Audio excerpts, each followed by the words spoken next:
Hi everyone, welcome. We're preparing to check in on these two bins with the European nightcrawler worms living in them, but before we do, I've got a little diagram to give you a little bit of information about these systems, as well as another system that we don't really talk about, but they're all coming from the original pair of worms from 129 days ago that were harvested.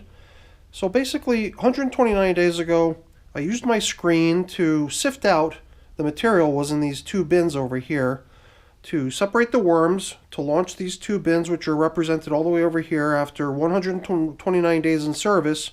Each of these little dots represents a feeding. There have been 11 feedings so far, and I'd like to check in with them today to give them feeding number 12. It's been 10 days since the last check-in, but another thing that happened after we had separated the worms from their castings was we placed all those castings into a separate tub, and those castings sat for 29 days with a little bait box in order to round up a handful of worms with which I launched off a time lapse. And that time lapse, as of today, is 100 days in service. So before we get up on the bench to feed these little guys over here, I thought I would take you over to my little time lapse booth and see how things are looking over there in the darkness. Since it's been 100 days in service, I figured it was worth at least a quick check-in, since there's been no mention of the system since then. So why don't we head over there really quick now, and I'll show you how things are progressing there, and then we'll get back to these two bins over here and get them fed. So let's go over to the dark booth now. And well, to call it a booth might not be 100% accurate, but I do have a couple large cardboard boxes set up to try to block any possible light contamination that can get into this little area, where I've got a camera hidden away down here in the darkness, operating through a laptop that controls the time lapse as well as stores the photographs being taken. And then all the way over here is where we can see the time lapse container. 100 days in service. It's been getting checked in on regularly, adding moisture, adding food, but there's not a whole lot to be seen here. The time lapse after 100 days I think might be nearing its end, but for now it just continues here in the darkness in my little dark quote-unquote booth. But I just figured really quick I would give everyone a little view as to what was happening back here in the darkness. But I think it's time to retreat from the darkness and head back over into the light and get over into the wormery where we can get the wormies fed. So let's get to work. If you look at the foods that I came down here with for them today, you would probably say that it's pretty meager of a feeding, and it is. It's a fairly puny feeding compared to what I normally do. I gave these little guys a whole bunch of frozen tomatoes last time.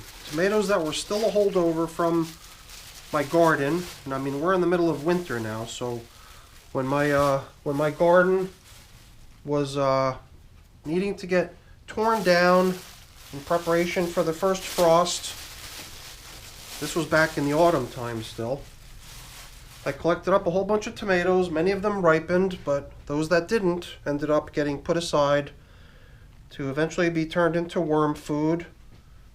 And they sat in my freezer for a long time. And the last of it was fed to these two systems 10 days ago. But the tomatoes were frozen. They were like little marbles, you know, so I assumed that a good many of them would still be whole, not even breached where the skin had been punctured yet, meaning that the worms probably don't even realize that there's food there. So I figured part of today would be to have to go through here, and any of the little tomatoes that are still holding together without their skin being burst, we would burst them. That in itself would unlock a good bit of food, I believe, in both systems. And I also remember seeing a good bit of leftovers from previous feedings when we were in here last time too, because I found leftover bits of pineapple that was still showing up in here in pretty good amounts from a previous feeding. So it was the good amount of leftovers also that I observed during the last check-in that made me think that between probably a pretty good amount of leftovers remaining, the unlocking, so to speak, of tomatoes that have probably just been sitting in here untouched because their skins had not yet been burst, would amount for a pretty good amount of additional available food coming online for these little guys in here as a result of today's check-in. It's like here, I can kind of squeeze it, and I can feel the resistance, the back pressure, because there's no hole in the skin. And this tomato would probably just sit here within the worm bin forever. That's pretty wild. Right there on the tip of my middle finger, I can also see a worm cocoon. It almost looks like the same color as the tomato, but obviously much, much smaller. It's just kind of cool seeing that worm cocoon sitting there on the tip of my finger. So there we go. I just burst that tomato right there. And I assume we'll find a good many more tomatoes that are still holding out that way. Oh, this one just sort of squirted on me as it burst. Good thing it squirted into my palm, not all over my sweater. And like this right here is a piece of pineapple, not from the last feeding, but from a feeding prior to that. And you know, pineapple is a citrus, and a lot of people will say you don't give citrus to worm bins. And, you know, eventually everything does go. It's just, in my mind, possibly an item that might take a little bit longer just based on the fact that perhaps due to its citrus content or whatever the case may be, it might take longer. But I typically don't treat many foods as being taboo and not belonging in the worm bins. I'm pretty easygoing in terms of what the worms get. See over here, little pockets of worms hanging out, enjoying something. I don't know what. So I've definitely burst a couple little tomatoes already. Here's another one. I mean, I'm not going to go crazy trying to hunt down each one to make sure its skin has been burst, but figured if we do encounter a tomato that needs that treatment, then we'll definitely do it. Here's a somewhat larger sized one. This one must have already been burst because it doesn't really push back like a little water balloon. And we've almost unearthed the entire feeding zone at this point. A few more tomatoes I'm seeing down here. Oh, that one just gave. That one was still holding out too. Here's another one. Okay, that one also squirted somewhere. I don't know what direction. Good thing not towards me. Yeah, a lot of these, I always worry that I'm going to get myself all fouled here by squirting stuff all over myself. So I'm trying to do it in such a way that I'm using my hand as a shield in front of myself so that if it squirts, then you know, let it squirt pretty much any direction it wants, but not towards me, please. This has got to be a pretty old item here. It's the stem of a pumpkin.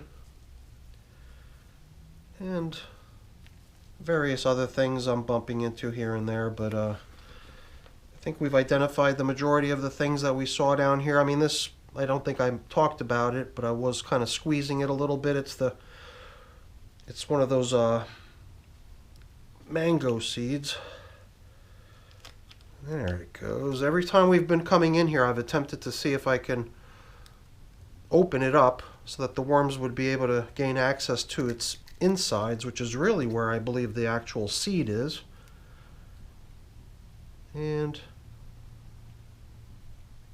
now that it's accessible, the little wormies are going to be able to crawl in there and finally get to work on that thing. That thing's been in here for quite some time, and I've tried every time to see if I can crack it open to give worms access. So there too, that's just another sort of unlocked piece of additional food that the worms are going to be able to now take advantage of. So you know, slowly degrading pineapple, which will eventually become available as a food source. The tomatoes that were all kind of hiding within their unruptured skins.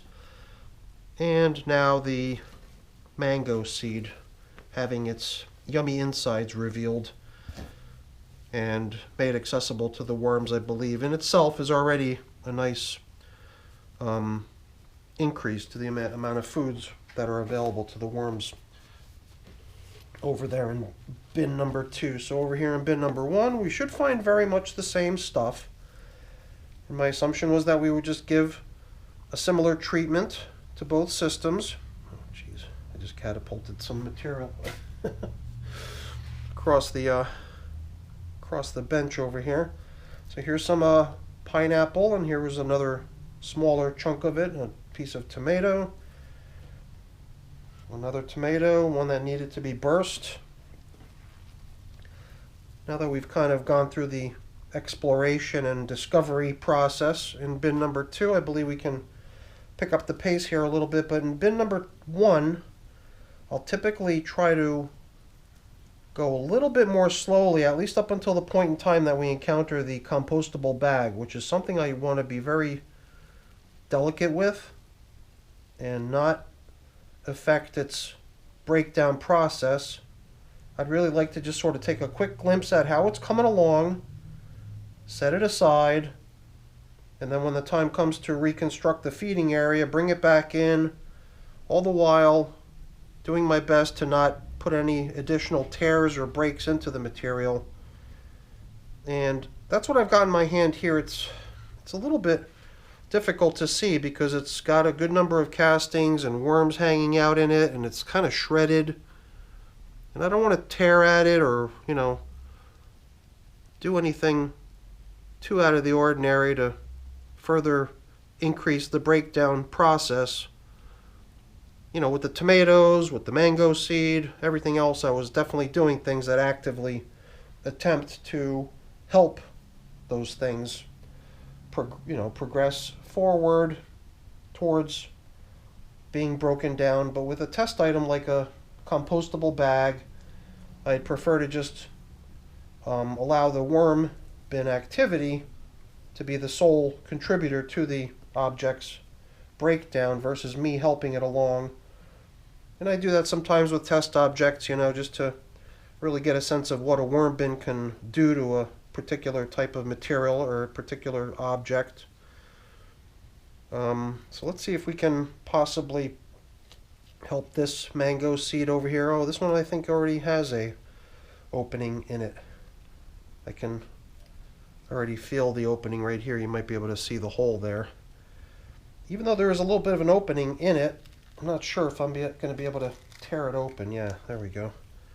I just managed to tear it open a little bit. I just guess I was curious to see if any worms were already down in there enjoying the seed itself, and it does appear that that is the case. So if you glance down into the seed, you could see a couple little worms squirming in there. Not many of them, but a couple have managed to squeeze their way in there, which is cool. So now we've officially got a couple mango seeds finally, after many, many weeks in the worm bin, finally getting a chance at being broken down. And then here, okay, I believe this might actually be the bottom of the pineapple, like where the flower is. So the top is where the leaves stick out, I believe, the stem end of it that connects to the plant. But or am I getting things confused? Maybe this is the bottom end where the flowers are. I don't even know exactly. So, but I do suspect that this is sort of the bottom of the pineapple. And it does seem like it's softening up to the point where I can kind of rip away at it a little bit and break off chunks, and it's got a good juiciness to it too. So that's kind of cool. Let's see if there's any more tomatoes that need our help, and then we'll get to applying today's somewhat modest feeding, but then we'll be done. Another tomato over here. I've got my prepared bedding. I just prepared a whole bunch, well, not a whole bunch. My prepared bedding collection was about halfway depleted, so I figured I would just replenish it I was down here a little bit earlier doing that, as well as some other housekeeping chores down here in the wormery, so we've definitely got a good quantity of available bedding to include with today's feeding. This was just a chunk of corn cob that I helped along a little bit just by breaking it apart. But I think we're in a position now to get in here with my prepared bedding. And let's see here. I always want to just make sure I don't have worms all over my hands when I reach into here to grab some of this material. I'm sure the worms wouldn't mind if the little wormy were to get into my little supply of bedding. It would have the whole place to itself pretty much, but it would be a lonely setup for the little guy, so I wouldn't want that to be the case. So that's a pretty nice generous portion we gave to each of the systems here. I guess that's sort of compensating for the lack of generosity I'm exhibiting with the pretty minuscule feeding that I'm giving them. But if you think about it, the bedding itself also eventually doubles as food, so perhaps by being really generous with the bedding, we can consider ourselves as having compensated for the somewhat small portion that came in as food. I'm going to put a little bit of pulverized eggshell down here as grit, and then I'd like to bring the bag back. And I always try to find a cool spot for the bag, and I believe that in this case putting it right here on top of this banana peel is going to give it some pretty good action. So that's why I placed it there.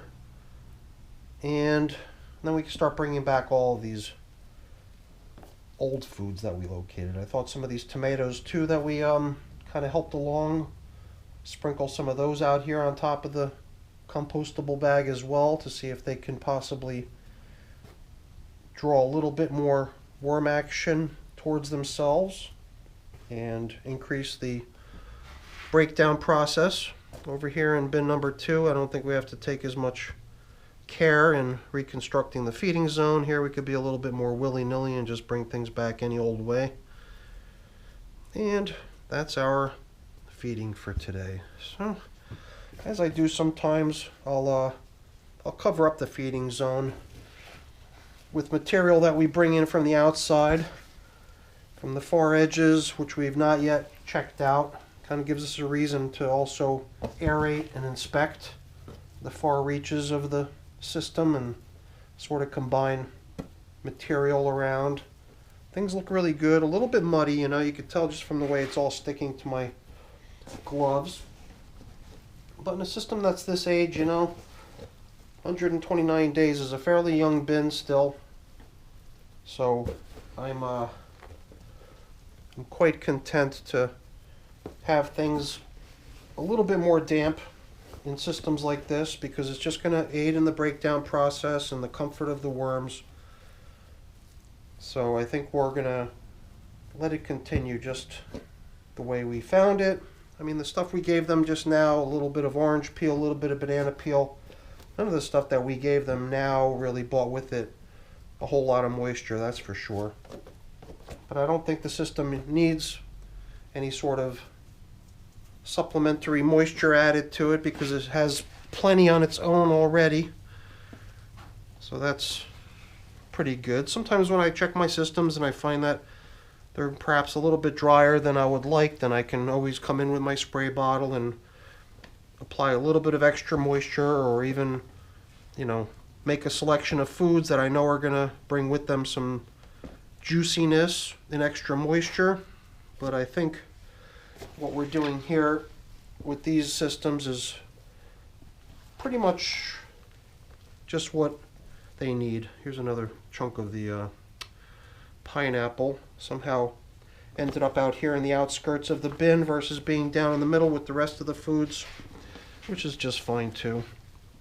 I just like to try to centralize and consolidate all the foods into a single spot. That's why I'll usually try to collect up leftovers and then put them right back into the feeding zone along with the new stuff that the worms are getting. So when I come back, I kind of know what to expect as far as where the food was, where to look for it.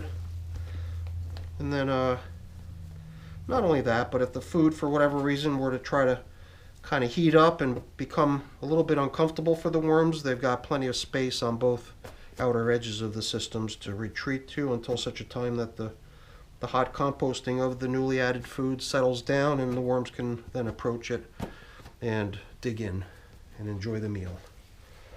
So yeah, a little bit stickier and muddier than in some of my other systems, but I think for bins that are in this age range, they're probably actually benefiting from perhaps a little bit of what some might consider to be excess moisture. So just thinking it would be nice to try to leave some of the stuff that's sticking to my gloves in the bins versus taking it with me to the sink and rinsing it down. So we'll see if I can dislodge some of this before we finish. Just as long as I leave at least one or two clean fingers with which I can continue to operate the camera, I'll be just fine. All right, everyone, that's it for our check-in with the European nightcrawlers, the same European nightcrawlers that are related to the ones over in my time-lapse system. And yeah, the time-lapse, one of these days I believe will come to an end, but for now I figured I would just keep it going, at least for a little while longer. So I just figured I'd give you guys a quick peek at it since it was 100 days in service now. Alright everyone, that's it for the video. Hopefully you enjoyed it. If you did, as always, please don't forget to leave me a quick thumbs up before you go. That's always really appreciated. And if you haven't done so already, please also consider subscribing to the channel. That's very much appreciated as well. Alright everyone, have a great day. Bye now.